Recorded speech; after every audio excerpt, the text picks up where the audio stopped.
ಆತ್ಮೀಯರೇ, ಜಗದ್ಗುರು ಸಿದ್ಧಾರೂಢರ ಕೃಪಾಕ್ಷೇತ್ರದಲ್ಲಿ ನಡೆದುಕೊಂಡು ಬಂದಿರುವಂತಹ 16ನೇ ವರ್ಷದ ಭಗವತ್ ಚಿಂತನ ಸಾಧನ ಶಿಬಿರದ ಪ್ರಸ್ತುತ ಚಿಂತನದ ವಿಷಯ ಶ್ರೀ ಜಗದ್ಗುರು ಸಿದ್ಧಾರೂಢ ಕಥಾಮೃತ. ಅಮೃತ ಸದೃಶವಾಗಿರ್ತಕ್ಕಂಥ ಮಾತುಗಳನ್ನು ಈ ಚರಿತ್ರೆಯಲ್ಲಿ ಶಿವದಾಸ ನಮಗೆಲ್ಲ ಕೊಟ್ಟು ಹೋಗಿದ್ದಾರೆ. ಇಂತಹ ಚರಿತ್ರೆಯಲ್ಲಿ ಇವತ್ತು ಎಷ್ಟನೇ ಅಧ್ಯಾಯ?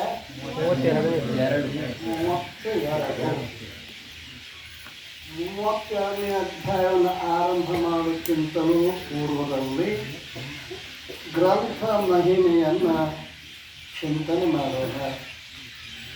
4 ವೇದ, 6 ಶಾಸ್ತ್ರ, 18 ಪುರಾಣ, 28 ದಿವ್ಯ ಆಗಮಗಳ ಸರ್ವಸಾರಭೂತವಾದ ಶ್ರೀ ಸಿದ್ಧಪುರುಷನ ಈ ಪವಿತ್ರವಾದ ಚರಿತ್ರೆಯನ್ನು ನಿತ್ಯವೂ ಶ್ರದ್ಧೆಯಿಂದ ಓದುವ, ಕೇಳುವ, ಪೂಜಿಸುವ ಸರ್ವ ಭಕ್ತರಿಗೆ ಧರ್ಮ, ಅರ್ಥ, ಕಾಮ, ಮೋಕ್ಷಗಳು ಸಿದ್ಧಿಸುವವು.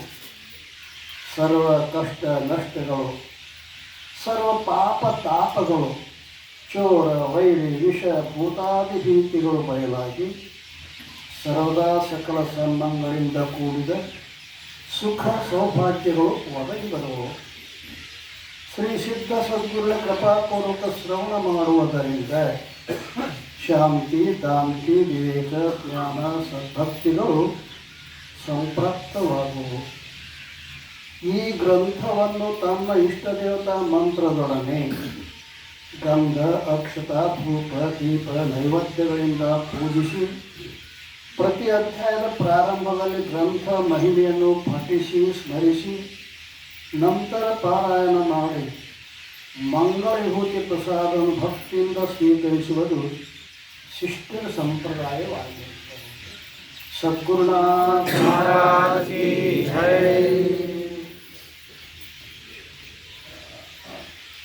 32ನೇ ಅಧ್ಯಾಯ. ಈ 32ನೇ ಅಧ್ಯಾಯವನ್ನು ಚಿಂತನೆ ಮಾಡುವುದಕ್ಕಿಂತ ಮೊದಲು ಶ್ರೀಮನ್ ನಿಜಗುಣರ ಒಂದು ಮಾತನ್ನು ನಾವು ನೆನಪಿಸಿಕೊಳ್ಳಬೇಕಾಗಿದೆ. ನರಜನ್ಮದಿಂದಿಹದಳು ನಿಲ್ಲುಂಟೆ. 84 ಲಕ್ಷ ಯೋನಿಗಳಲ್ಲಿ ಶ್ರೇಷ್ಠವಾದದ್ದು ಯಾವುದು ಅಂತ ಕೇಳಿದ್ರೆ ನರಜನ್ಮ ಅಂತ ಕರೀತಾರೆ. ಯಾಕೆ ಶ್ರೇಷ್ಠವಾಗಿದೆ? ಯಾವುದ್ರ ಸಲುವಾಗಿ ಶ್ರೇಷ್ಠವಾಗಿದೆ? ಸಂಸಾರ ಮಾಡಕ್ಕೆ ಶ್ರೇಷ್ಠ ಆಗಿದಾನೋ, ಪರಮಾರ್ಥ ಮಾಡ್ಲಿಕ್ಕೆ ಶ್ರೇಷ್ಠ ಆಗಿದಾನೋ? ಸಂಸಾರ ಮಾಡಿದ್ದಾಗ್ಯದ 83,99,999 ಇಷ್ಟೆಲ್ಲ ಸುತ್ತ ಹಾಕುವ ಸಂಸಾರನೇ ಮಾಡಿ ಬಂದಾನೆ ಪುಣ್ಯಾತ್ಮ. ಮತ್ತೇನು ಮಾಡಿಲ್ಲ. ಈಗ ಪರಮಾರ್ಥ ಮಾಡೋ ಮಾಡದೆ ಹೋದರೆ ಅನರ್ಥ ಆಗ್ತದೆ. ಮಾಡದೆ ಹೋದರೆ ಅನರ್ಥ ಆಗ್ತದೆ. ನರಜನ್ಮ ಪರಮ ಪಾವನ पावनी न साधे ब्रह्मज्ञान लांडाकार ध्वजान पुच्छहीन दो पाई. महाराष्ट्र संत भा सुंदर मातन जाता है. नरजन्म परम पावन. बरी पावन अಲ್ಲ, परम पावन. ಇಂತಹ ಪರಮ ಪಾವನವಾದ ನರಜನ್ಮ ಬಂದಾಗ್ಯನೂ ಕೂಡ ಪಾವನಿ ನ ಸಾಧೆ ಬ್ರಹ್ಮಜ್ಞಾನ ಅತ್ಯಂತ ಶ್ರೇಷ್ಠವಾದ ಈ ನರಜನ್ಮ ಬಂದಾಗ್ಯನೂ ಕೂಡ ಯಾವತ್ತ ಬ್ರಹ್ಮಜ್ಞಾನನು ಹೊಂದುವುದಿಲ್ಲೋ, ಪಡೆಯುವುದಿಲ್ಲೋ, ಉತ್ಸಹೀನದೋಪಾಯಿ ಅವನೇನನ್ಬೇಕು ಅಂತ ಕೇಳಿದ್ರೆ ಭಾಳ ಕಟ್ಟಿ ವೇದ ಹತ್ತಿ ಅಂದಾರಿ ಏನಂತೀರ ಮುಂದೆ ಕೂತು ತಪ್ಪಾಗೈತೆ.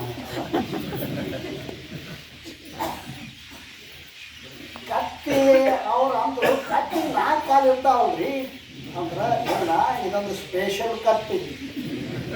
ಪಾದವಿಲ್ಲದ 2 ಕೋಡಿನ 2 ಕಾಲಿನ ಕತ್ತಿ. ಯಾಕಿಷ್ಟು ಮಹಾತ್ಮರು ಪ್ರೀತಿಯಿಂದ ಹೇಳ್ಯಾರ, ಸಿಟ್ಟಿನಿಂದ ಹೇಳ್ಯಾರ. ಆದರೂ ಕೂಡ ಈ ಮನುಷ್ಯನಿಗೆ ಈ ಪರಮಾರ್ಥದ ಕಡೆಗೆ ಮುಖ ಆಗುವಂತಲ್ಲ. ಪ್ರಭುಲಿಂಗ ಲೀಲೆಯಲ್ಲಿ ಬಹಳ ಸುಂದರವಾದ ದೃಶ್ಯ ಚಾಮರಸ ಕವಿ. ಅಲ್ಲಿ ಆರಂಭದಲ್ಲಿ ಕೈಲಾಸದ ವರ್ಣನೆ ಮಾಡ್ತಾರೆ ಪುಣ್ಯಾತ್ಮ. ಕೈಲಾಸದೊಳಗ ಶಿವ ಪಾರ್ವತಿಯರು ಕುಂತಾರೆ. ಅವ್ರ ಎದುರಿಗೆ 33 ಕೋಟಿ ದೇವತೆಗಳು ಕುಂತಾರೆ. ಎಲ್ಲಿದು?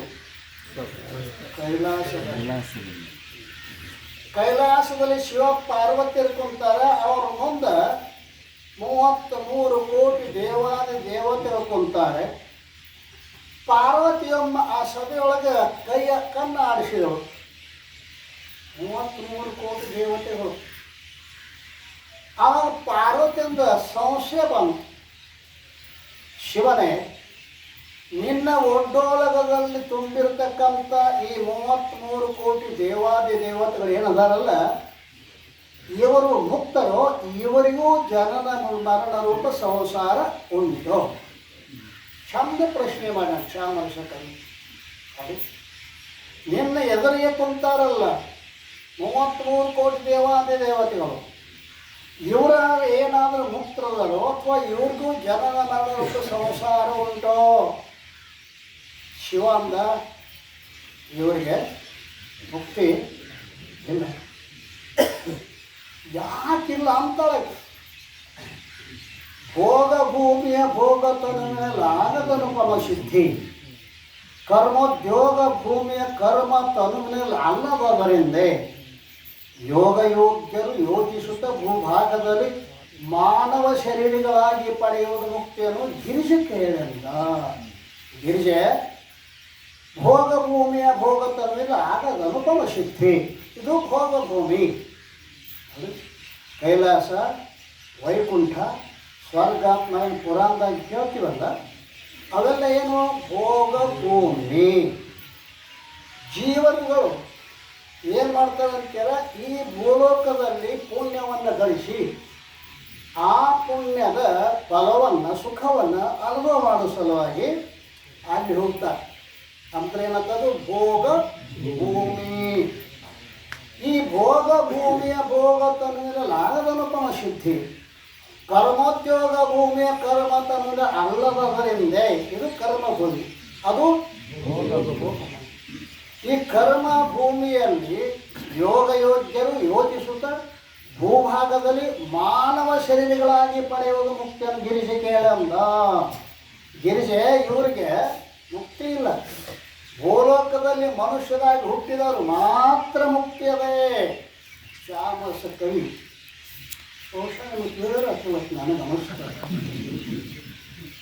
ಕೈಲಾಸದಾಗ ಶಿವನ್ ಮುಂದೆ ಕುಂತಾರ್ಗೆಂದು ಸಿದ್ಧಾರ್ಥ ಮುಂದೆ ಕುಂತಿದ ನೀವು ಶ್ರೇಷ್ಠ ಮಾತದ. ಅರ್ಥ ಆಯ್ತು?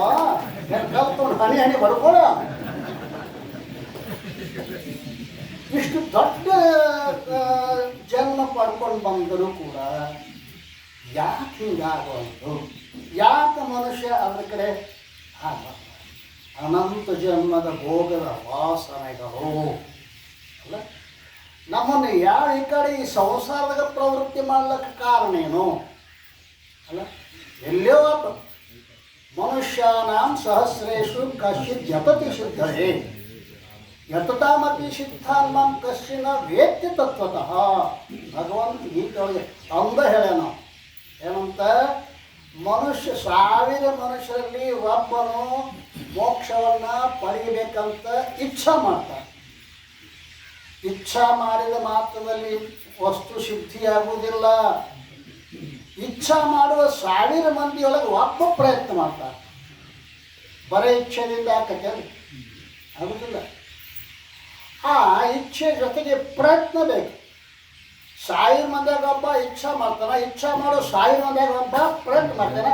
ಪ್ರಯತ್ನ ಮಾಡೋ 1000 ಮಂದಿಯಾಗ ಒಬ್ಬ ಗುರಿ ಮುಡ್ತಾನ ಅಂತ ಹೇಳ ನೋಡ್ರಿ, ಭಗವಂತನೇ ಹೇಳ ನೋಡ್ರಿ.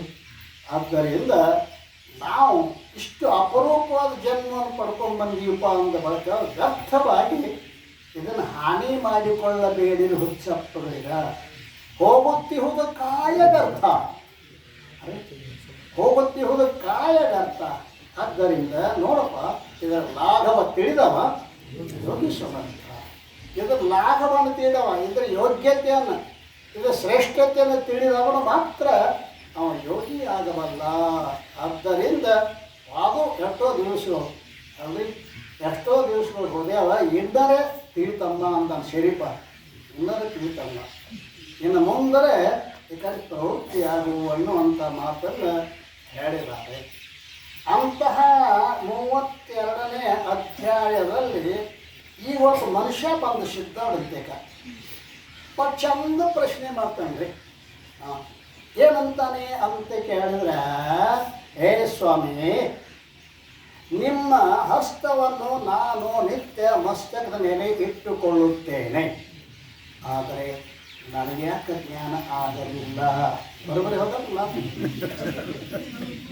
ದಿನಾಲು ನಿಮ್ಮ ಹಸ್ತ ನನ್ನ ಮಸ್ತಕನ ಇಟ್ಕೋತೇನೆ, ನನಗೆ ಯಾಕೆ ಜ್ಞಾನ ಆಗಲಿಲ್ಲ?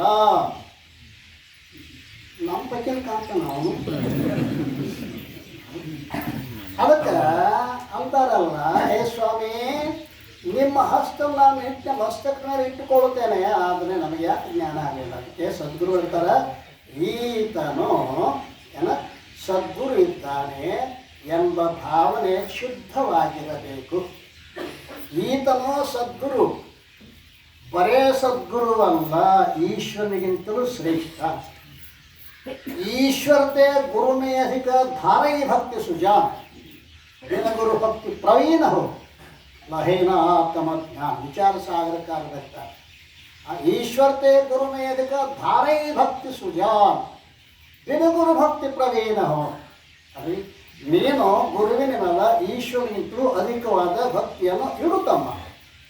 ಎಲ್ಲಿ ತನಕ ನೀನು ಗುರುವಿನ ಮೇಲೆ ಭಕ್ತಿ ಇಡುದಿಲ್ಲ, ಅಲ್ಲಿ ತನಕ ನಿನಗೆ ಆತ್ಮಜ್ಞಾನ ಆಗುವುದಿಲ್ಲ, ನಿಶ್ಚಯ.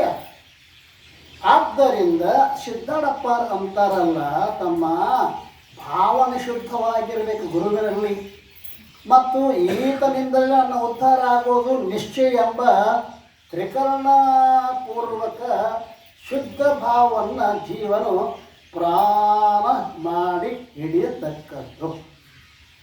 ಏನು ತಿಳ್ಕೋಬೇಕು? ಸದ್ಗುರುನಲ್ಲಿ ನಮ್ಮಂಗ ಮನುಷ್ಯ ಅಂತ ತಿಳ್ಕೊಂಡ್ರೆ ಅಂದ್ರೆ ಯಾವುದೂ ಆಗುವುದಿಲ್ಲ.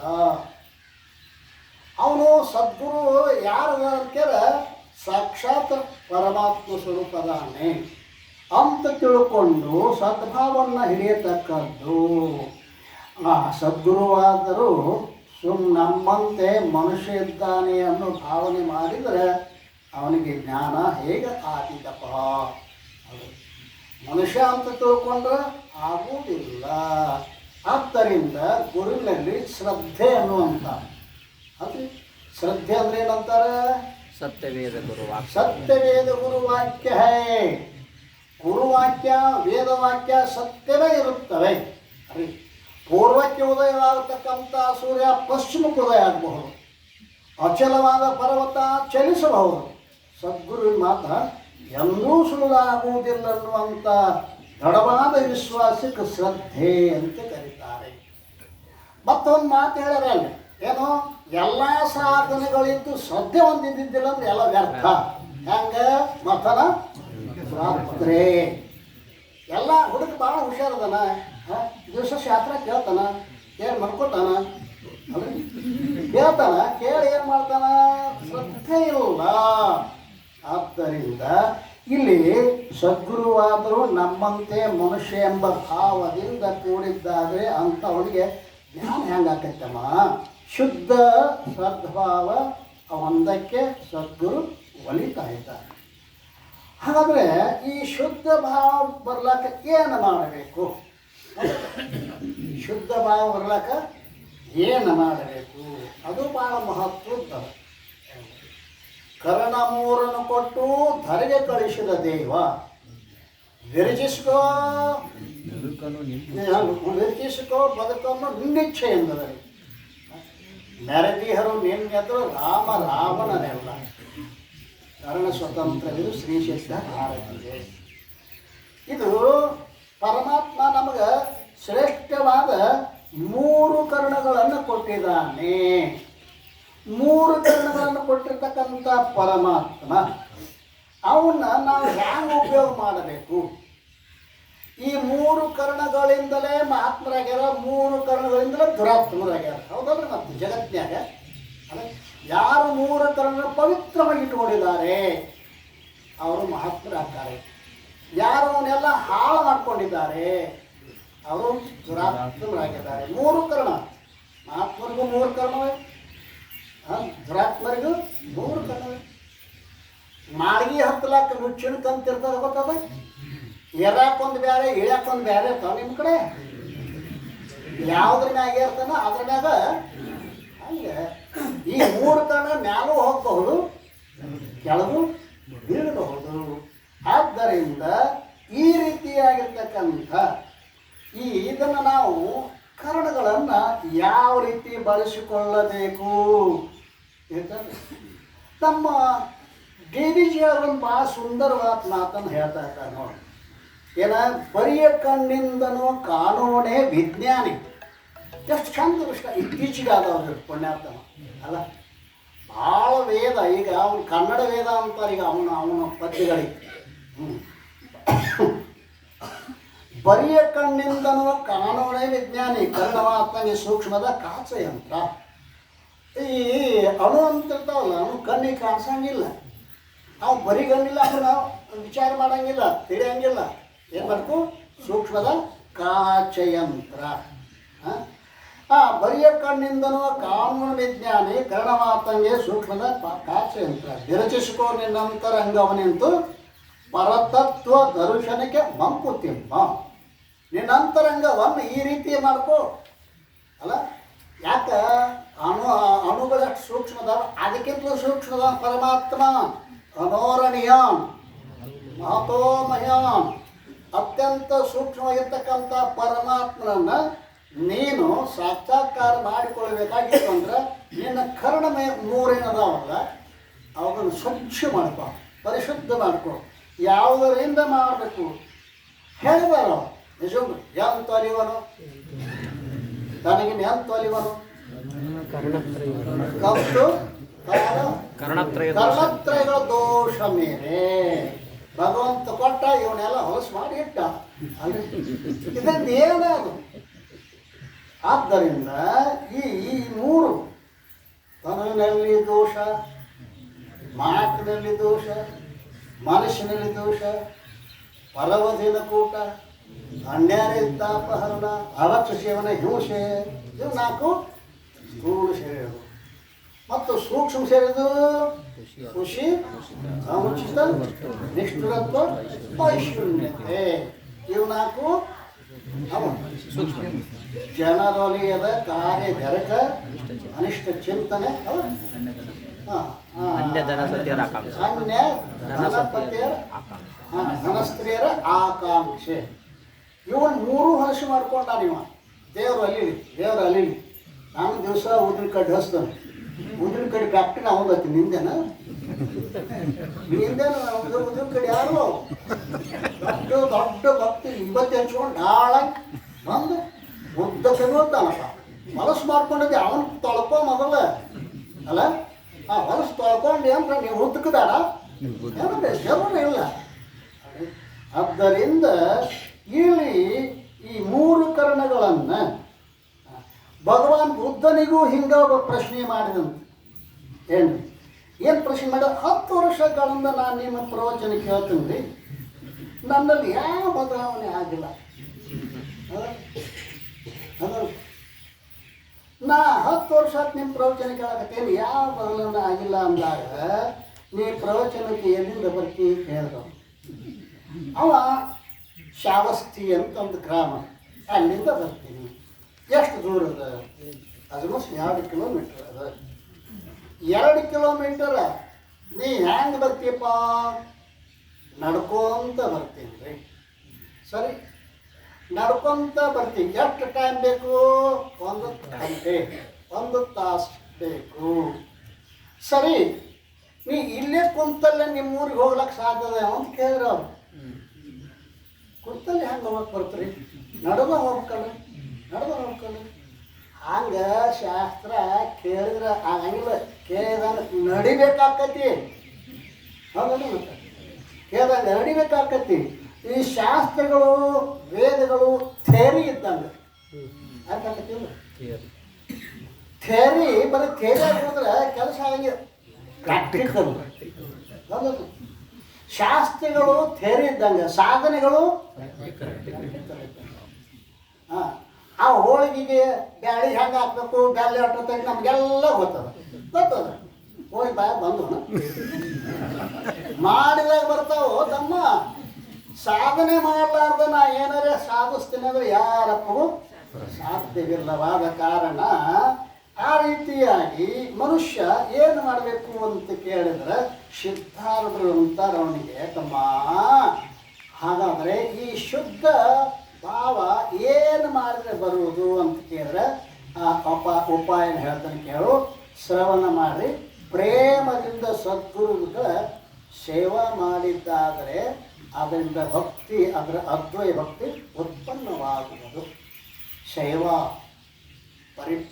ಪರಿಪ್ರಶ್ನೆನ ಸೇವಯ ತದ್ವಿದ್ಯೆ ಪರಿಪಾತಕ ಪ್ರಶ್ನೆ ತದ್ವಿದ್ಯೆ ಇಲ್ಲಿ ಹಳಿದಾಗಿತ್ತು. ಏನು ಮಾಡಿ ತದ್ವಿದ್ಯೆ ಪ್ರಣಿಪಾತೇನ ಪರಿಪ್ರಶ್ನೆನ ಸೇವಯ. 3 ಉಪಾಯಗಳದಾವ. ಭಗವಂತನ ಕೃಪೆ, ಗುರುವಿನ ಕೃಪೆ ಆಗ್ತಾರೆ. 3 ಉಪಾಯಗಳದಾವ. ಮಧ್ಯದೇನೋ ಮೊದಲ ಸಾಷ್ಟಾಂಗ ನಮಸ್ಕಾರ ಹಾಕು. ಸಾಷ್ಟಾಂಗ ನಮಸ್ಕಾರ ಹಾಕು ಅಂದರೆ ಏನು? ಅಹಂಕಾರ ಹೋಗ್ಬೇಕಾದ್ರೆ ನಮಸ್ಕಾರ ಮಾಡ್ಬೇಕಾಗ್ತದೆ. ಮೊದಲಿನ ಕಾಲದಾಗ ಕೊಡ ತೊಗೊಂಡು ಬಾಯಿಗೆ ಹೋಗಿ ನೀರು ತತ್ತಿದ್ರಿ. ಬನ್ನಿಗಾಲದಾಗ ಆ ಕೊಡ ಬಾಯಿಗೆ ಹೋದ್ರೆ ಈ ಕೊಡ ಹಿಂಗೆ ಹಂಗಾತಿಟ್ಟು ನೀರು ಬರ್ತಾವ ಅಂದ್ರೆ ಕೊಡ ಬಾಯಿ ಮ್ಯಾಲ ಮಾಡಿದ್ರೆ ಬರಂಗಿಲ್ಲ. ಅದು ಏನು ಮಾಡಕ್ಕೆ ಕೊಡ ಬಾಗಿಸ್ಬೇಕು. ಬಾಗಿಸುವಾಗ ಬುಡು ಬುಡು ಬುಡು ಶಬ್ದ ಆಗ್ತದೆ. ಎಲ್ಲ ನಮಗೆ ಉಪದೇಶ ಮಾಡ್ತಾವ್ರಿ, ತಿಳ್ಕೊಳ್ಳೋ ಯಾವ್ರಿ. ಕೊಡ ಹೇಳ್ತೈತೆ, ಅದು ಬುಡು ಬುಡು ಶಬ್ದ ಮಾಡ್ತದೆ. ಯಾಕೆ ಅಂತ ಕೇಳಿದ್ರೆ ಒಳಗಿನ ಹವಾ ಹೋಗೋದು ಬರ್ತ, ಹೊರಗಿನ ನೀರ. ಹಂಗೆ ನಾ ಸಾವುಕಾರ ಹವಾ ಹೇಳಕತ್ತೇನೆ, ನಾ ಗೌಡ ಈ ಹವಾ ಹೋಗೋದು. ನಿಮ್ಮ ಅಪ್ಪಗೂ ಜ್ಞಾನ ಒಳಗೆ ಬರಂಗಿಲ್ಲ ತಮ್ಮ. ವಿಚಾರ ಮಾಡೋದು, ಸ್ವಲ್ಪ ಸೇವಾ ಮಾಡಕ್ಕೆ ಕಲಿ ಮೊದಲು. ತದ್ವಿದ್ಯೆ ಪ್ರಣಿಪಾತೇನ ಪರಿಪ್ರಶ್ನೆ. ಚೆನ್ನಾಗಿ ಪ್ರಶ್ನೆ ಮಾಡಿ ನಮ್ಮ ನೆಮ್ಮದಿ ಹಿಡಿತೈತೋ ಇಲ್ಲೋ, ನಮ್ಮ ಹುಡುಗಿ ಹೊರನ ಬರುವಲ್ಲ ರೀ. ನಮ್ಗೆ ಹೇಳ್ತಾರೆ ನಮ್ಮ ಊಟಕ್ಕೆ ಹೊರ ಒಳಗೆ ಇವೆಲ್ಲ ಕಡೆ ತಿರುಗಾಡ್ತಿ. ನಮ್ಮ ಹುಡುಗಿ ಒಂದು ಹೊರ ನೋಡಿ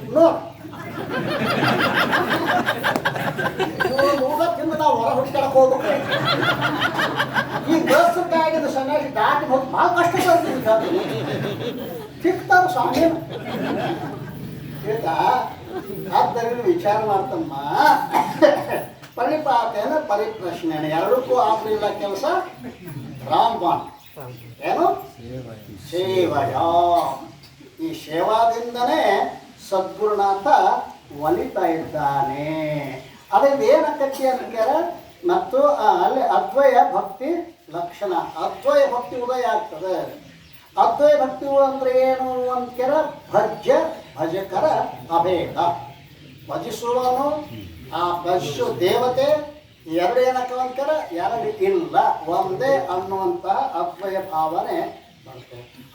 ತನ್ನ ಸೇವಾ ಯಾವ ರೀತಿಯಿಂದ ಮಾಡುವನೋ ಅದೇ ಪ್ರಕಾರ ಗುರು ಸೇವಾ ಮಾಡಬೇಕು. ನಿನ್ನ ಸೇವಾ ನೀ ಮಾಡ್ಕೊಂಡು ಗೊತ್ತೈತಿಲ್ಪ ನೀನು. ಎಷ್ಟು ಸ್ವಚ್ಛ ಮೈ ತೊಳ್ಕೊತಿ, ಎಷ್ಟು ಸ್ವಚ್ಛ ಬಟ್ಟೆ ಹೊಡಿತಿ, ಎಷ್ಟು ಸ್ವಚ್ಛ ಮನೆಯ ಕಸ ಹೊಡಿತಿ. ಮಠದ ಅಂಗಡ ಕಸ ಅಂದ್ರೆ ಹುಡುಗರು ಕೆಲವರು ಹೊಡ್ತಾರೆ. ಸ್ವಾಮಿಗಳು ಬಂದಾಗ ಕಸಬಾರಿ ತಗೋತಾರೆ, ಸ್ವಾಮಿಗಳು ಹೊತ್ಕೊಂಡು ಕಸ ಮಾಡಿ ಹೋಗಿರ್ತಾರೆ. ಇದೊಂದು ಸೇವಾನ, ಇದೊಂದು ಪದ್ಧತಿ ಅವ್ರದ್ದು ಅಲ್ರಿ. ಇದರಿಂದ ಕೆಲಸ ಆಗೋದಿಲ್ಲ. ನೀ ನಾಟಕ ಮಾಡಿದ್ರೆ ಭಗವಂತ ನಿನ್ನ ನಾಟಕ ನೋಡ್ತಾನ ಆಯ್ತಾ? ಆದ್ದರಿಂದ ಏನು ಹೇಳ್ತಾ ಇದ್ದಾರೆ ಅಂತ ಕೇಳ, ಗುರು ಸೇವಾ ಮಾಡ್ತಕ್ಕದ್ದು ತನಗೆ ಶರೀರ ಸುಖ ಬೇಕಂತ ನೀವು ಹೆಂಗೆ ಮಾಡ್ತಾ ಇದೆಯಾ ಹಂಗೆ ಗುರುವಿನ ಸುಖದ ದಿಶೆಯಿಂದ ನೀನು ಚಿಂತಿಸುವವನಾಗು, ಸೇವೆಯನ್ನು ಮಾಡುವವನಾಗು. ಈ ರೀತಿ ಶುದ್ಧ ಭಾವ ಧರಿಸಿದ್ದ ದೇಹಾಭಿಮಾನವು ನಾಶವಾಗುವುದು. ದೇಹಾತ್ಮ ಬುದ್ಧಿಶಂ ಪಾಪಂ ನ ತದ್ಗೋವದ ಕೋಟಿವಿ ಆತ್ಮಹಂ ಬುದ್ಧಿಯಂ ಪುಣ್ಯಂ ನ ಭೂತಂ ನ ಭವಿಷ್ಯತಿ. ನೀ ಎಷ್ಟು ಓದಿದ್ರು ಎಷ್ಟು ಕೇಳಿದ್ರು ದೇಹಾತ್ಮ ಬುದ್ಧಿ ಹೋಗಲಿಲ್ಲ ಅಂದ್ರೆ ಏನು ಕೆಲಸ ಆಗಂಗಿಲ್ಲ. ದೇಹವೇ ನಾನು ಅನ್ನೋ ಬುದ್ಧಿ ಇಟ್ಟು ಗಟ್ಟಿಯಾಗೈತ್ರಿ. ಅರೆ ಅರೆ ಅರೆ ಅರೆ ಅದು ದೇಹ ನಾನು ಗಟ್ಟಿ ಆಗುವುದರ ಜೊತೆಗೆ ಆ ದೇಹದ 7 ಧರ್ಮಗಳು ನಮ್ಮ ತೆಡಿ ಮೇಲೆ ಸವಾರಿ ಮಾಡ್ತಾವೆ. ನಾಮ, ಜಾತಿ, ವರ್ಣ,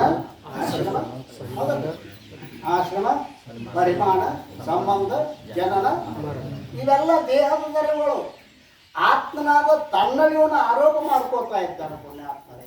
ಅದು ಆತ್ಮನಾದ ತನ್ನಲ್ಲಿ ಆರೋಪ ಮಾಡಿಕೊಳ್ಳಬೇಡ.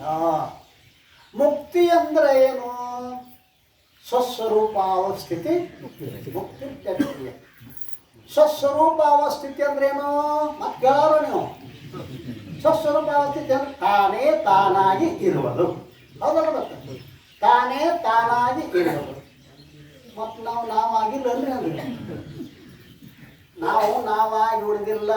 ಸುಸುಪ್ತಿ ಅವಸ್ಥೆಗೆ ಏನಾಗಿದ್ದೀಪ್ಪ ನೀನು? ಅಪ್ಪ ಆಗಿದ್ದೆವು, ಮಗ ಆಗಿದ್ದೆವು, ಏನಾಗಿದ್ದೀವಿ? ಅಲ್ಲಿ ಹೆಂಗಿದ್ದಿಲ್ಲ ಹಂಗೆ ತಾನೇ ತಾನಾಗಿ ಇರುವುದು. ನಾವು ಏನಾಗಿದ್ದೀವಿ? ಯಾವುದೋ ಒಂದು ನಾಮಕ್ಕೆ ಅಂಟಿಕೊಂಡಿದ್ವಿ, ಯಾವುದೊಂದು ಜಾತಿಗೆ ಅಂಟಿಕೊಂಡಿದ್ದೀವಿ, ಯಾವುದೊಂದು ವರ್ಣ, ಯಾವುದೊಂದು ಆಶ್ರಮ ಸಂಬಂಧಗಳಿಗೆ ಅಂಟಿಕೊಂಡಿದ್ದೀವಿ. ಈ ಅಂಟು ಭಾಳ ಕಠಿಣ ಅದ ರೀ. ಇದನ್ನು ಬಿಡಿಸ್ಕೋ ಅಂತ ಹೇಳ್ತಾ ಇದ್ದಾರೆ. ದೇಹಾಭಿಮಾನವು ನಾಶವಾಗಿ ಹೋಗುವುದಾದರಂತೆ ಸದ್ಗುರುಗಳು ಮಸ್ತಕದ ಮೇಲೆ ಕೃಪಾಹಸ್ತ ನೀಡುವರು. ಯಾವಾಗ ನಿಂದು ಏನು ದೇಹ ಭಾವನೆ ಹೋಗ್ತತಿ ಆವಾಗ ಅವ್ರ ಹಸ್ತ ನಿನ್ನ ತಲೆ ಮೇಲೆ ಬರ್ತದೆ. ಯಾಕಂದ್ರೆ ಈಗ ನಿಜಗುಣರು ಜ್ಞಾನ ಪ್ರತಿಪಾದನ ಸ್ಥಳದೊಳಗೆ ಗುರುವಿನ ಲಕ್ಷಣೆ ಒಂದು ಮೊದಲನೇ ಪದ್ಯ, 2ನೇ ಪದ್ಯ ಶಿಷ್ಯನ ಲಕ್ಷಣ. ಯಾಕಂದ್ರೆ ಹೇಳಿದ್ರು ಗುರುವಿನಲ್ಲಿ ಯೋಗ್ಯತೆ ಇರಬೇಕು, ಶಿಷ್ಯನಲ್ಲಿ ಯೋಗ್ಯತೆ ಇರಬೇಕು ಅಂದ್ರೆ ಕೆಲಸ ಆಗ್ತದೆ. ಒಬ್ಬರಲ್ಲಿ ಯೋಗ್ಯತೆ ಮತ್ತೊಬ್ಬರಲ್ಲಿ ಯೋಗ್ಯತೆ ಇದ್ದಿಲ್ಲ ಅಂದ್ರೆ ನಾನು ಮೇಲಿನ ಮೇಲೆ ದುಷ್ಟ ಅಂತ ಹೇಳ್ತಿರ್ತೀನಿ. ಮನೆ ಕಟ್ಸಿದ್ರಿ, ಆ ಲೈನ್ ಜಗ್ಗಿದ್ರಿ, ಎಲ್ಲ ಆಗೈತಿ, ಫಿಟ್ಟಿಂಗ್ ಆಗೈತಿ. ನೀವು ಬಟನ್ ಹಾಕಿದ ಕೂಡ ಬೆಳಕು ಬರ್ಬೇಕಿಲ್ರಿ. ಬೆಳಕು ಬರಲಿಲ್ಲ ಅಂದ್ರೆ ಏನೋ ಆಗೈತೆ, ಕನ್ಫ್ಯೂಸ್ ಆಗ್ಯದ ಅಲ್ರಿ. ಕರೆಂಟ್ ಹರಿತಿರ್ಬೇಕು, ಬಲ್ಬ್ ಜೀವಂತ ಇರಬೇಕು. ಕರೆಂಟ್ ಅಂದ್ರೆ ಗುರುಗಳು, ಬಲ್ಬ್ ಅಂದ್ರೆ ಶಿಷ್ಯ. ಹೌದಲ್ರಿ? ಮತ್ತೆ ಅವು ಎರಡು ಸಮಾನ, ಎರಡರಲ್ಲಿ ಅಧಿಕಾರ ಇದ್ರೆ ಬೆಳಕು ಬರ್ತೈತಿ, ಇಲ್ಲ ಬರುದಿಲ್ಲ. ಏನೋ ಕರೆಂಟ್ ಏನೋ ಹರಿತದ. ಕರೆಂಟ್ ಅಂದ್ರೇನು? ಶ್ರೋತ್ರಿಯ ಬ್ರಹ್ಮನಿಷ್ಠತ್ವ. ಈ ಕರೆಂಟ್ ಹರಿತಿರ್ಬೇಕು. ಇವ ಸಾಧನ ಚತುಷ್ಟಯ ಸಂಪನ್ನ ಆಗಿರಬೇಕು. ಮತ್ತು ಕರೆಂಟ್ ಏನೋ ಹತ್ತಿತ್ತು, ಬಲ್ಬ ಸತ್ತಿತ್ತು ಅಂದ್ರೆ ಬಟ್ಟೆ ಹಾಕೋದ್ಕೊಂಡ್ರೆ ಸುಮ್ಮನೆ ಏನಾಗಂಗಿಲ್ಲ. ಹಾಗೆ ಎರಡರಲ್ಲಿ ಯೋಗ್ಯತೆ ಇತ್ತು ಅಂತಂದರೆ ಕೈದಂಡ ಗುರುಗಳು ಜಗದ್ಗುರು ಸಿದ್ಧಾರೂಢರು ಇವರು ಮಾತ್ರ ನಿಜವಾಗಿರ್ತಕ್ಕಂಥ ಜಗದಂಡ ಗುರು ಅಂತ ಗುರುಗಳು, ಸಿದ್ಧಾರೂಢ ಅಂತ 12 ವರ್ಷ ಕುದುರೆ ಅದ್ದಿ ಬರದನ್ರಿ. ಸಾಧ್ಯ ಇಲ್ಲ ಅದು. ಅವನಂತ ಸೇವೆ ಯಾರಿಗೂ ಸಾಧ್ಯ ಇಲ್ಲ ಪುಣ್ಯಾತ್ಮರೇ ಅಂಥೇಳಿ ಜಗದ್ಗುರುವಾಗಿ ಅವನು ಇವತ್ತು ಲಕ್ಷ ಜನರ ಉದ್ಧಾರಕ್ಕೆ ಕಾರಣೀಭೂತಾಗ್ಯಾನ ಪುಣ್ಯಾತ್ಮರೇ. ಆದ್ದರಿಂದ ಇಂತಹ ಸೇವೆಯನ್ನು ಮಾಡ್ತಕ್ಕಂಥವ್ರು ಅವ್ರ ಕಥೆಯನ್ನು ಹೇಳ್ತಾನೆ ಕೇಳಿ. ಅಂದ್ರೆ ಗುರುಪಾದಯ್ಯ ಸಿದ್ಧಾರೂಢರು ಮೊದಲು ಹುಬ್ಬಳ್ಳಿಗೆ ಬಂದಾಗ ಸಿದ್ಧಾರೂಢರನ್ನು ಗುರುತಾ ಹಿಡಿದವ ಗುರುಪಾದಯ್ಯ ಮಹಾಸ್ವಾಮಿ ಜಂಗಮ. ಆ ಗುರುಪಾದಯ್ಯ ಏನು ಮಾಡ್ತಿದ್ದ ಅಂತ ಕೇಳಿದ್ರೆ ಒಂದು ಆ ಸಿದ್ಧಾರೂಢ ಮಹಿಮೆಯನ್ನು ಕೇಳಿ ಅವ್ರ ಹತ್ತಿರ ಹೋಗಿ ಅವ್ರ ದರ್ಶನ ತಗೋಬೇಕು ಅಂತ ವಿಚಾರ ಮಾಡ್ತಾನೆ. ಆದರೆ ಅವರು ಜನರನ್ನು ನೋಡಿದ್ರೆ ಓಡೋಕಿದ್ರೆ ಮತ್ತೆ ಮೊದಲು ಬಂದಾಗ ತಪ್ಪ ಜನರು ಬಂದಾಗ ಅವ್ರ ಕೈಗೆ ಸಿಗ್ತಿದ್ದಿಲ್ಲ ಮುಂದೆ, ಅಥವಾ ಮೌನವಾಗಿರ್ತಿದ್ದ. ಮೌಢಸಿದಾಗ ಒಂದಾನೊಂದು ದಿವಸ ಹಿರೇಮಠದ ಗುರುಪಾದಯ್ಯ ಎಂಬಾತ ಸಿದ್ಧರ ದರ್ಶಕ್ಕೆ ಬಂದ. ಅವಾಗ ಏನು ನಡೀತಿತ್ತು ಅಂತ ದೂರತ್ತು ನೋಡಿದ. ಸಿದ್ಧಾರ್ರು ಕೈಯಾಗ ಕಲ್ಲು ಹಿಡಿದಿದ್ರು. ಕಲ್ಲು ತೊಗೊಂಡ ಗಿಡ ಹತ್ತಿದ್ರು. ಗಿಡದ ಮೇಲೆ ಕುಂತ ಆ ಹುಡುಗನ ಕಲ್ಲು ಒಳದ್ರು. ಕಲ್ಲು ಕೂಡಲೇ ಆ ಹುಡುಗ ಕೂಗೆಲ್ಲ ಕತ್ತಿದ, ಅವಳ ಕತ್ತಿದ. ಆಮೇಲೆ ಮತ್ತೊಂದು ಕಲ್ಲು ಹೋಗಿದ್ರೆ ಆ ಹುಡುಗನಿಗೆ. ಅವಾಗ ಏನಾಯ್ತು, ಮತ್ತೊಂದು ಕಲ್ಲು ಕೈಯಾಗಿ ತೆಗೆದುಕೊಂಡು ಆ ಅಳುತ್ತಿದ್ದ ಹುಡುಗರು ಹೋದ ಕೂಡಲೇ ಹುಡುಗನಗಲ್ಲ ಕತ್ತಿದ. ಇದನ್ನು ನೋಡಿದ್ರು ಯಾರು ಗುರುಪಾದಯ್ಯ ಸ್ವಾಮಿಗಳು. ಓಹೋ, ಒಂದು ಕಲ್ಲು ಹೋಗಿದಾಗ ಅಳಾಕೈತಿದ, ಒಂದು ಕೈಲ ಹೋಗಿದಾಗ ನಗಾಕೈತಿದ. ಏನೋ ಚಮತ್ಕಾರ. ಇವು ಸಾಮಾನ್ಯ ಇದ್ದಂಗೆ ಕಾಣಿಸ್ತು. ಒಬ್ಬ ಅವಧೂತ ಕಾಣಿಸ್ತಾನೆ. ಅವಧೂತರಿಗೆ ನೇಮ ನೀತಿ ರೀತಿ ಅದೇ ಇರಂಗಿಲ್ರಿ ಪುಣ್ಯಾತ್ಮರೇ. ಹಾಗೆ ಇವೊಬ್ಬ ಅವಧೂತದಂಗೆ ಕಾಣಿಸ್ತಾನ ಅಂತ ಹೇಳಿ ತಿಳ್ಕೊಂಡು ಆ ಹುಡುಗರು ಕೇಳ್ತಾನೆ, ಈ ಸಿದ್ಧಾರ್ಥ ಅಂತ ತಿರಿಯಲ್ಲ, ಇವ್ ಹೆಂಗದಾನೆ, ಏನು ಊಟ ಮಾಡ್ತಾನೆ? ಏನಿಲ್ರಿ, ನಾವು ಹಾಲು ಬಿಡ್ತಾನ, ಕುರಿ ಹಾಲು ಕೊಡ್ತೀವ, ಕುಡಿತಾನ. ಒಮ್ಮೆ ರೊಟ್ಟಿ ತಂದು ಕೊಡ್ತೀವ, ತಿಂತ. ಕುರಿ ಹಾಲು ಸಿಗಲಿಲ್ಲ, ರೊಟ್ಟಿ ತಿನ್ನಕ್ಕೂ ಸಿಗಲಿಲ್ಲ ಅಂದ್ರೆ ನೀರಾಗ ಮಣ್ಣು ಕಲಿಸಿ ಕುಡಿತಾನೆ. ಎಂಥ ಪುಣ್ಯಾತ್ಮ. ಅಲ್ಲ, ನೀರಾಗ ಮಣ್ಣು ಕೂಡಿಸಿ ಕುಡಿಬೇಕಾಗಿತ್ತು ಅಂದ್ರೆ ಯಾರ ಸಲುವಾಗಿ? ಜಗತ್ತಿನ ಸಲುವಾಗಿ. ತಾನು ನೀರಾಗ ಮಣ್ಣು ಕೂಡಿಸಿ ಕುಡ್ದಾನ.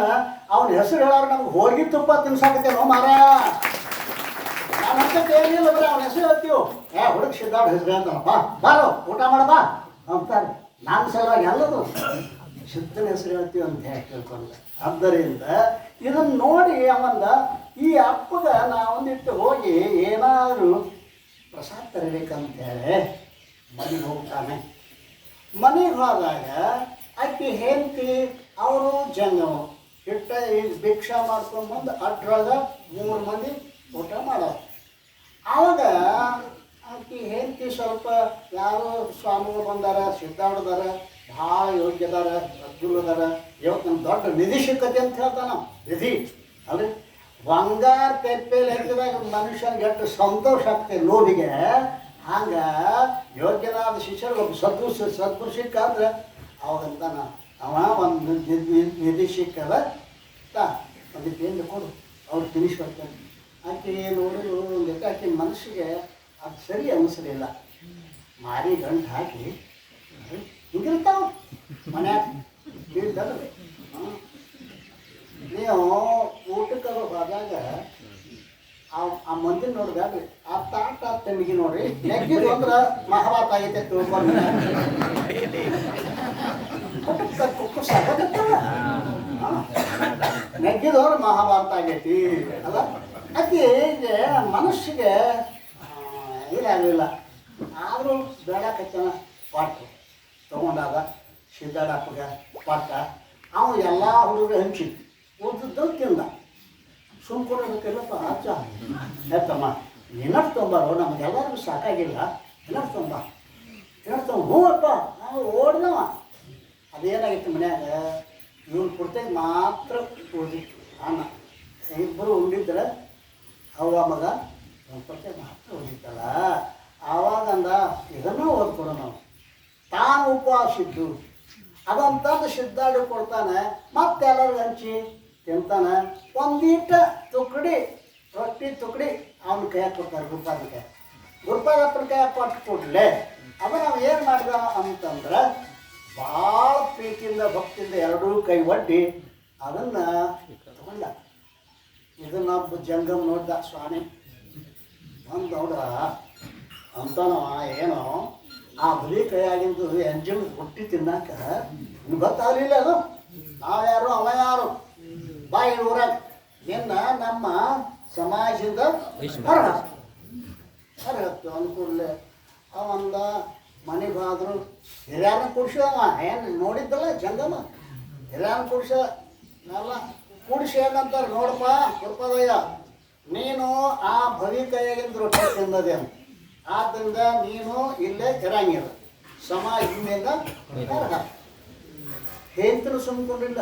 ಆ ಭಾವನೆ ಬಂದಕ್ಕೆ ಯಾಕೆ ನೀನು ಹಾಕಿ ನೋಡಿ ನಮಗೆ ಎಂಥದ್ದು ಬಂತು ನೋಡಿ ಅಂತಾಕಿ ಮಗ ಅಂದ ನೋಡಪ್ಪ ಅವ ಬೇಕಾರ ನೀ ಅಲ್ಲೇ ಹೋಗು, ನಾ ಬೇಕಾರ ಇಲ್ಲೇರು, ಸಿದ್ಧಾಡನ ಬೇಕಾದ್ರೆ ಹೋಗು. ಅವ ಅಂದ ಊಟಕ್ಕೆ ಜೋಡಿ ಇತ್ತು ತಗೊಂಡು ಸ್ವಲ್ಪ ಹೊರಗೆ ಹೊಂಟ, ಮತ್ತೆ ಮಾಡಲಿಲ್ಲ. ಭಿಕ್ಷಾ ಮಾಡಿದ, ತಂದು ಸಿದ್ದಾಡಪ್ಪಗೆ ಉಣ್ಸಾಕತ್ತಿದ. ಸಿದ್ದಾಡಪ್ಪ ಯಾವಾಗ ಅವ ತಂದು ಉಣ್ಸಾಕತ್ತಿದೋ ಬಹಳ ಖುಷಿಯಾಗಿ ಈ ರೀತಿಯಾಗಿ ಸಿದ್ದಾಡರು ಪ್ರಸಾದವನ್ನು ಮಾಡ್ತಾ ಇರ್ತಕ್ಕಂಥ ಪೂರೈಸಿದ ಸತ್ಯವಾಗಿ ಈತನು ಸೇವೆ ಮಾಡಲಿಕ್ಕೆ ಯೋಗ್ಯ ಇದ್ದಾನೆ ಅಂಥೇಳಿ.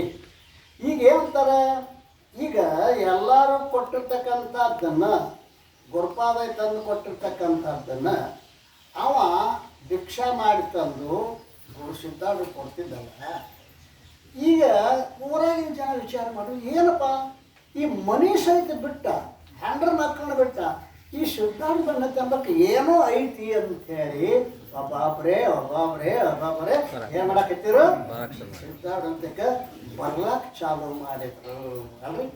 ಸಿದ್ದಾಡಂತಕ್ಕೆ ಯಾವ ಬರಕ್ಕೆ ಹತ್ತಿರು ಅಂತಂದ್ರೆ ಸಿದ್ದಾಡ ಕೀರ್ತಿ ಜಗತ್ತಿನಲ್ಲಿ ಬೆಳಗುವಂಥದ್ದಾಗ್ತದೆ ಪುಣ್ಯಾತ್ಮರೇ. ಈ ರೀತಿಯಾಗಿ ಏನಾಯಿತು ಅಂತ ಕೇಳಿದರೆ ಅವ ಸಿದ್ದಾಡ ಪ್ರಸಾದವನ್ನು ತೆಗೆದುಕೊಂಡು ಭಾಳ ತೃಪ್ತಿ ಆಗ್ತಿದ್ದ. ಇದರಿಂದ ಜನ ಹೆಚ್ಚಾಯಿತು. ಕಾರಣ ಏನು ಅಂತ ಕೇಳಿದ್ರೆ ಸಿದ್ಧಾರೂಢರು ಹುಬ್ಬಳ್ಳಿಗೆ ಮೊದಲಿಗೆ ಬಂದಾಗ ಅವ್ರನ್ನ ಗುರುತ ಮಾಡಿದವ್ರು ಯಾರು ಅಂತ ಕೇಳಿದ್ರೆ ಗುರುಪಾದಿ ಸ್ವಾಮಿ. ಈ ಚರಿತ್ರೆದಾಗ ಗುರುಪಾದ ಸ್ವಾಮಿ ಅಂದರೂ ಹೆಸರು ಹೋಗಂಗಿಲ್ಲ ಪುಣ್ಯಾತ್ಮರೇ. ಒಬ್ಬ ಮಹಾತ್ಮನು ಒಲಿಸಬೇಕಾಗಿತ್ತು ಅಂತಾರೆ ಸಾಮಾನ್ಯತೆ ತಿಳ್ಕೊಂಡ್ರಿ ನೀವು. ಅವ ಮಹಾತ್ಮ ಒಲಿದು ಬರಬೇಕಾಗಿತ್ತು ಅಂದರೆ ಕಪಾಶೀರ್ವಾದ ಮಾಡಬೇಕಾಗಿತ್ತು ಅಂದರೆ ಸಾಮಾನ್ಯ ಇಲ್ಲ. ಆದ್ದರಿಂದ ಭಕ್ತಿಗೆ ಮಾತ್ರ ಭಗವಂತ ಒಲಿತಾನ ಹೊರತು. ಆ ಭಕ್ತಿ ಹ್ಯಾಂಗಿರಬೇಕು ಅಂತ ಕೇಳಿದರೆ ಬಹಳ ಕಡೆ ನಾವು ಭಕ್ತಿಯನ್ನು ನಾಟಕೀಯ ರೂಪದಿಂದ ನೋಡ್ತೀವಿ. ನಾಟಕೀಯ ರೂಪದಿಂದ ನೋಡ್ತಾ ಇದ್ದೇವೆ ನಾವು. ಯಾವ ರೀತಿ ಅಂತಂದ್ರೆ ಮಹಾಭಾರತದೊಳಗೆ ನಾಟಕದ ಭಕ್ತಿ ನೋಡಿದೆ ನಾವು ಒಂದು ಕಡೆ. ಅದೇನು ಅಂತ ಕೇಳಿದ್ರೆ ಈ ಪಾಂಡವರು ಜೂಜಾಡಿ ಸೋತು ಹೇಳ್ಬೋದು ವನವಾಸಕ್ಕೆ ಹೋಗುವಾಗ ಧರ್ಮರಾಜನ ಹಿಂದೆ 100 ಬ್ರಾಹ್ಮಣರು ಬೆನ್ನಕ್ಕಿರು. ಧರ್ಮರಾಜ ಹೇಳ್ದ, ನೀವು ಬರಬೇಡ್ರಿ, ನಾನು ಅರಮನೆ ಇದ್ದಾಗ ನಿಮಗೆ ನಿತ್ಯದಲ್ಲಿ ಪ್ರಸಾದ ಕೊಡ್ತಿದ್ದೆ, ಈಗ ನಾನು ಉಪವಾಸ ಹೋಗ್ಬೇಕಾಗ್ತದೆ, ದಯವಿಟ್ಟು ನೀವು ಬರಬೇಡ್ರಿ, ದುರ್ಯೋಧನ ಆಶ್ರಯದಾಗ ಇರಿ ಅಂತಂದ್ರೆ ಬ್ರಾಹ್ಮಣರಂದ್ರು ನೀನು ಕೂಡ ಉಪವಾಸ ಬರ್ತೀವಿ ಕರೆ ಇರ್ತೀವಿ, ಆದ್ರೆ ಆ ದುರ್ಯೋಧನ ಆಶ್ರಯ ಇರಂಗಿಲ್ಲ. ಅಣ್ಣತ್ತಿ ಮಾತ್ರ ಬಂದು ನದಿ ತೀರದ ಮೊದಲೇ ವಸ್ತಿ, ಇವ್ರಿಗೂ ಉಪವಾಸ, ಅವರು 100 ಮಂದಿ ಬ್ರಾಹ್ಮಣರು ಉಪವಾಸ. ಆವಾಗ ಧರ್ಮರಾಜಾಗ ನಿತ್ಯತ್ವ ಎದ್ದು ಕುಂತ ಎಲ್ಲ ಬ್ರಾಹ್ಮಣ ಪಾಪ ನಡ್ಕೊಂಡಿದ್ವಲ್ಲ ಅವ್ರು ನೋಡಿ ಕಣ್ಣಾಗ ದಳ ನೀರು ಹರಿಯಾಕತ್ತಿದ್ರು. ಕೃಪಾಚಾರ್ಯ ಎದ್ರು, ಯಾಕೋ ಧರ್ಮ ಕಳಾಕತ್ತಿದೆ ಅಂತ. ರಾಜ್ಯ ಹೋದಂತ ಅಂತೀಯ? ಯಪ್ಪ, ನಾನು ರಾಜ್ಯ ಹೋದಿಸಲ ಹೇಳೋದಿಲ್ಲ, ನನ್ನೇನು ನಂಬಿ ಬಂದಿರ್ತಕ್ಕಂಥ ಈ ಬಡ ಬ್ರಾಹ್ಮಣರಿಗೂ ಒಂದು ತುತ್ತು ಅನ್ನ ಹಾಕೋದು ಆಗಲಿಲ್ಲಲ್ಲ, ಅದಕ್ಕೆ ನಾನು ದುಃಖ ಆಗ್ಲಾಕತ್ತೇವೆ. ಆಚಾರ್ಯರು ಬಹಳ ವಿಚಾರ ಮಾಡಿ ಒಂದು ಉಪಾಯವನ್ನು ಹೇಳು. ತಮ್ಮ, ಒಂದು ಕೆಲಸ 100 ಮಂದಿ ಉಣಿಸುತ್ತ ಆಕತ್ತೆ ನನಗೆ ಬರ್ತೈತಿ. ಏನು ಹೇಳಿ ನಾವು?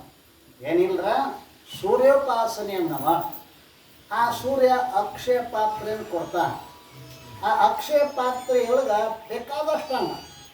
ಮುಂಜಾನೆ ಎದ್ದು ದ್ರೌಪದಿ ಸ್ನಾನ ಮಾಡಿ ಪೂಜೆ ಮಾಡಿದ್ರು ಅಂದ್ರೆ ಅನ್ನ ಉತ್ಪತ್ತಿ ಆಗ್ಲಿಕ್ಕೆ ಚಾಲು ಮಾಡಿ 1000 ಮಂದಿ ಊಟ ಮಾಡಿದ್ರು ಅದು ನಿಂದ್ರಂಗಿಲ್ಲ.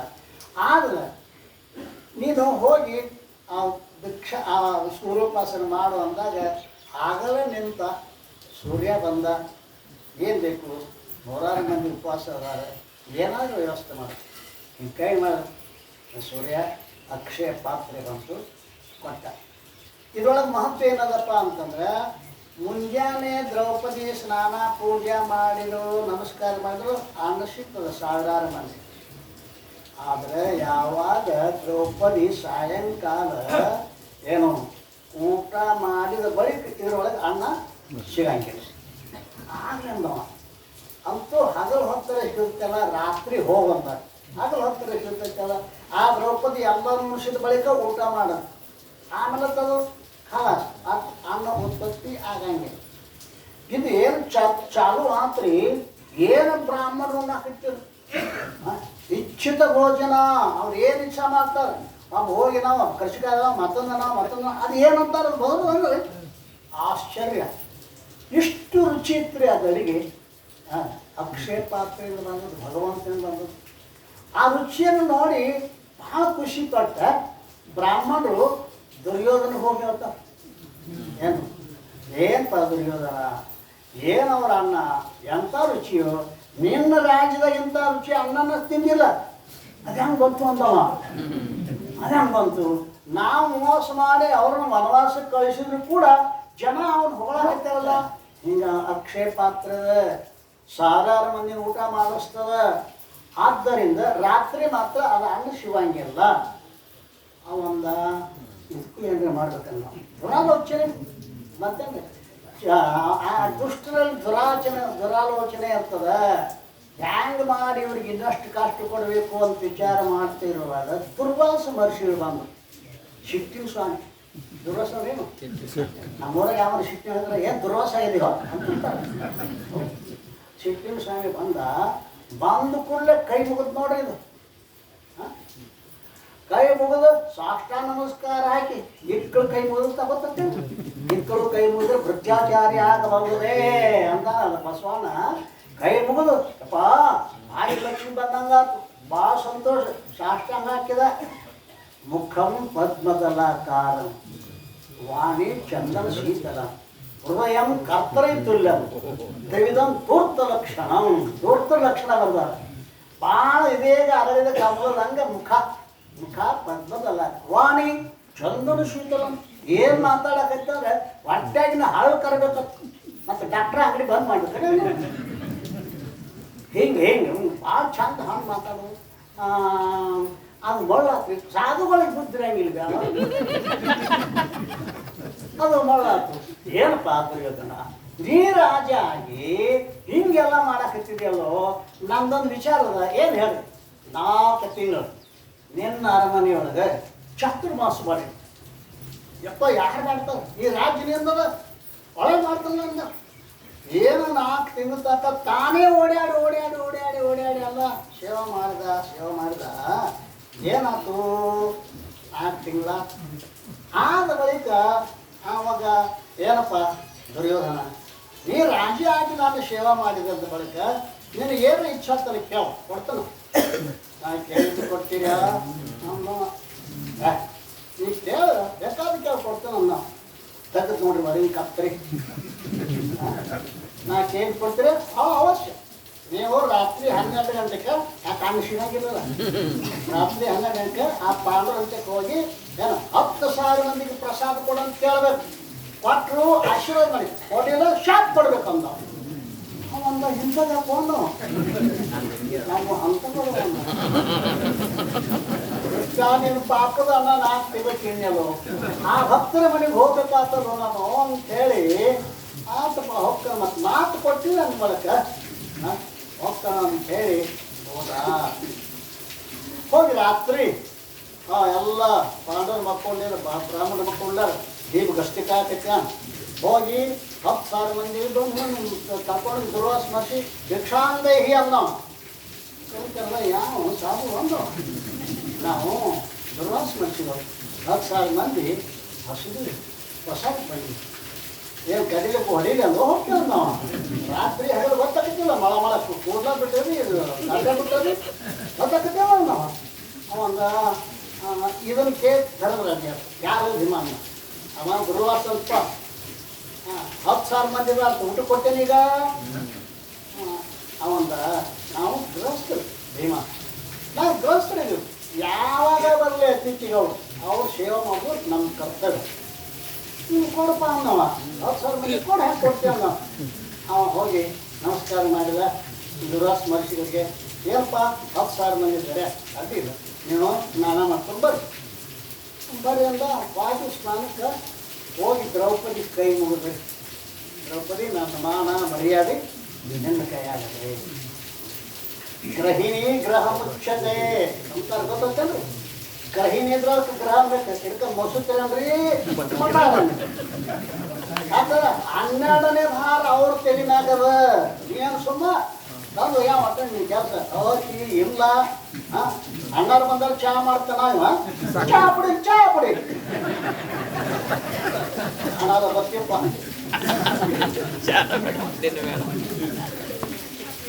ಆವಾಗ ದ್ರೌಪದಿಗೆ ಕೈ ಮುಗ್ದ ನನ್ನ ಮಾನ ಮರ್ಯಾದೆ ಏನಾಗುತ್ತೆ. 10,000 ಮಂದಿ ಬಂದ. ಹೌದು ಕರೆ, ಈಗ ಅನ್ನ ಸಿಗಂಗಿಲ್ಲ, ನೀ ಹ್ಯಾಂಗರೆ ಮಾಡು ಈಗ ಸದ್ದ ಅವ್ರಿಗೆ ಪ್ರಸಾದ ವ್ಯವಸ್ಥೆ ಮಾಡಿ ತಿರುಗಿ ಶಾಪ್ ಕೊಡ್ತಾನ. ದುರ್ವಾಸ ಮಹರ್ಷಿದ ಹಿಂಗೆ ಮುಖ ತಕ್ಕೊಂಡು ಕೈ ಕೃಷ್ಣ ಹೋಗಿರು ಓಡೇ ಬಂದ ಕೃಷ್ಣ. ಏನವ ಯಾಕೆ ತಂಗಿ ಯಾಕೆ ಇಷ್ಟೊತ್ತಿನಾಗ ಯಾಕೆ ಕರೋದು ಯಪ್ಪ 10,000 ಮಂದಿ ಬಂದ. ಅವ್ರು ಊಟದ ವ್ಯವಸ್ಥೆ ಮಾಡಿ ಅಕ್ಷಯ ಪಾತ್ರ ಏನು ಬರಂಗಿಲ್ಲ. ಅದಕ್ಕೆ ನೀ ಏನು ಮಾಡಿ ಕೃಪ ಮಾಡ ಹೆಂಗೆ ಏನಂದಿಲ್ಲ ನನಗೆ ಹಸು ಆಗೈತಿ ಹೇಳ್ಬೇಕು ಕೊಡಲ್ಲ ಚಲೋಲ್ಲ. ಏನು ಇದಕ್ಕಾಗೆ ನೀರನ್ನ ಕರೆದಿನಪ್ಪ ಮತ್ತು ನನಗೆ ಹಸು ಆಗೈತಿ ಕೊಡಲಾರ್ದು ಹೊತ್ತಾಗೆ ನನಗೆ ಬಿತ್ತಲಾರ್ದ ಬೆಳೆ ಯಾವ್ರ ತಂದಿರ ಜಗತ್ತಿನಾಗ ಕೊಟ್ಟದ್ದು ಬಚ್ಚಿಟ್ಟದ್ದು ಪೊಲೀಸರಿಗೆ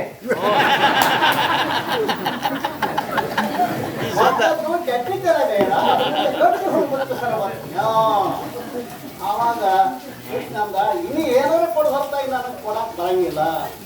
ಆವಾಗ ಅಕ್ಷಯ ಪಾತ್ರ ತೆಗೆದು ನೋಡ ಒಂದು ಹೆಸರು ಹಚ್ಚಿರ್ತದ.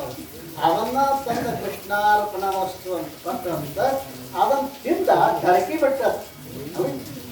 ಏನು ಅಂತಾರಲ್ಲ ಊಟ ಕೊಟ್ಟಾಗ ಶಿವಯೋಗಿನಿ ತೃಪ್ತೋ ಹೋತಿ ಶಂಕರ ತೃಪ್ತತ್ಯಾತ್ಮಸ್ಮಿತಿ ಚರಾಚರ.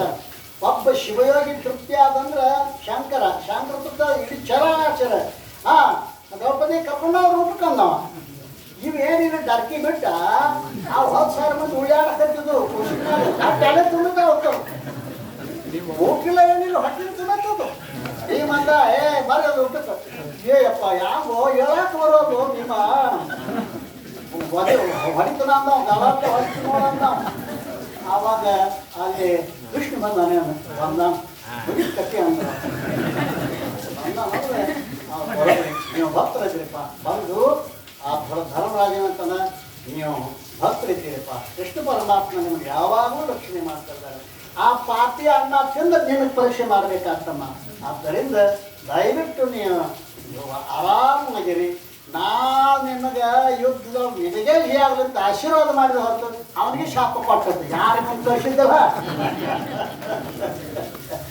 ಆದ್ದರಿಂದ ಈ ಡಾಂಬಿಕ ಭಕ್ತಿಯಿಂದ ಏನೂ ಆಗಂಗಿಲ್ಲ. ಇದನ್ನು ಹೇಳಕತ್ತೀನಿ ನಾನು ಮೊದಲೇ ಹೇಳ್ರಿ. ಗುರುಪಾದನ ಅಂತ ಭಕ್ತಿ ಗುರುಪಾದನಂತ ಭಕ್ತಿ ತನಗೂಟಿಲ್ಲ ಅಲ್ಲ ಮನೆಯ ಹೊರಗೆ ಹಾಕ್ಯಾರ. ಆದರೂ ಕೂಡ ಅವ ಬಿಡ್ಲಿಲ್ಲ ಸಿದ್ಧಾರೂಢಪ್ಪನ ಅಂತ ಹೇಳಿ ಅಂಥ ಭಕ್ತ ಗುರುಪಾದ ಎನ್ನ ಕಥೆಯನ್ನು ನಾವೆಲ್ಲ ಕೇಳಿದ್ವಿ. ಸದ್ಗುರುನಾಥ ಅಂಥ ಬುದ್ಧಿಯನ್ನು ನಮಗೂ ನಿಮಗೂ ಕೊಡಲಿ ಅಂತೇಳಿ ಹಾರೈಸಿ ಕಾರ್ಯಕ್ರಮ ಮಾಡಿದ್ರು.